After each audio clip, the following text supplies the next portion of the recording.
On a sweltering summer day in the quiet, close-knit town of Elmwood, Texas, the air buzzed with excitement and anticipation.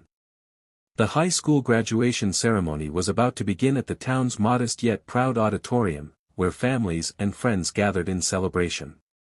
The gentle hum of laughter, chatter, and camera clicks filled the space as loved ones prepared to witness a momentous milestone. The sun poured through the large windows, casting a warm glow on the sea of caps and gowns that filled the room.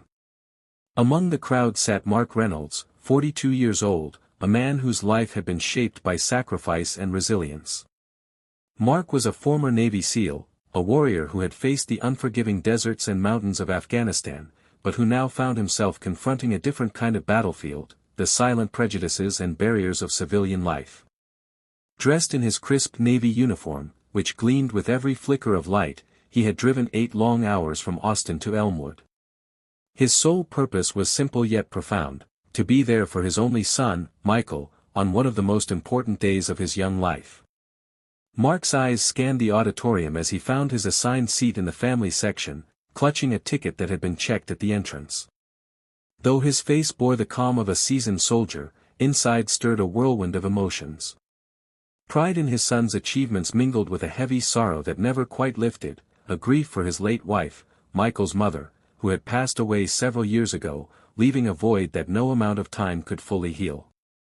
The ceremony began with the national anthem, filling the room with solemn reverence. But as the last note faded, Mark felt a tap on his shoulder. 2 security guards, dressed in black uniforms, approached with an air of authority. Their names were James and Eric.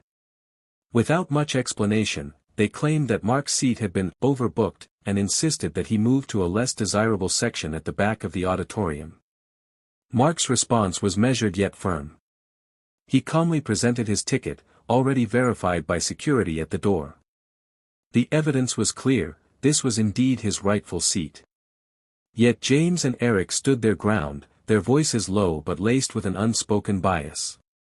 It was a subtle form of discrimination Mark had encountered too many times, the invisible walls built from prejudice and assumptions about who he was beneath the uniform. As tension thickened in the air, heads around began to turn. The murmur of whispered conversations grew, and a few people discreetly raised their phones, capturing the unfolding scene. Mark's posture never wavered, his eyes steady as he faced the guards, unwilling to give in but unwilling to escalate needlessly. Suddenly, the auditorium doors creaked open, and a hush fell over the crowd. 6 men entered, no military dress, no visible insignia, yet every step they took spoke volumes of their shared past. These were Mark's brothers in arms, fellow Marines who had fought alongside him in the harshest conditions of Afghanistan. Their faces were marked by experience and loyalty, their presence alone enough to command respect and shift the atmosphere. David Harper, a man Mark had once saved during a brutal firefight, was the first to speak. His voice was calm but resolute, cutting through the tension like a blade. He warned the security guards that their actions were unjust and that they would be held accountable if they persisted. The firmness in David's tone left James and Eric unsettled, unable to maintain their defiant stance. The other veterans rose together, forming an unspoken shield around Mark, their silent solidarity radiating strength and honor. The crowd watched in awe as the power of brotherhood manifested, a tangible reminder that some bonds forged in the crucible of war endure beyond the battlefield. Slowly, the atmosphere softened. Applause began to swell, first hesitantly, then growing into a warm ovation. Mark's son, Michael, looked toward his father with a mixture of admiration and gratitude, their eyes locking across the distance.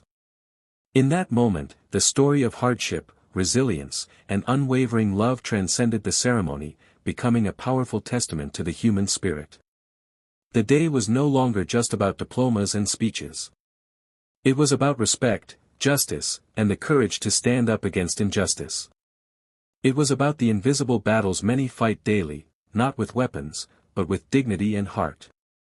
Mark Reynolds and his comrade's story was a lesson for all, a reminder that true strength lies not only in muscle and medals but in standing united against prejudice, in honoring sacrifices past and present, and in the unbreakable bond of family.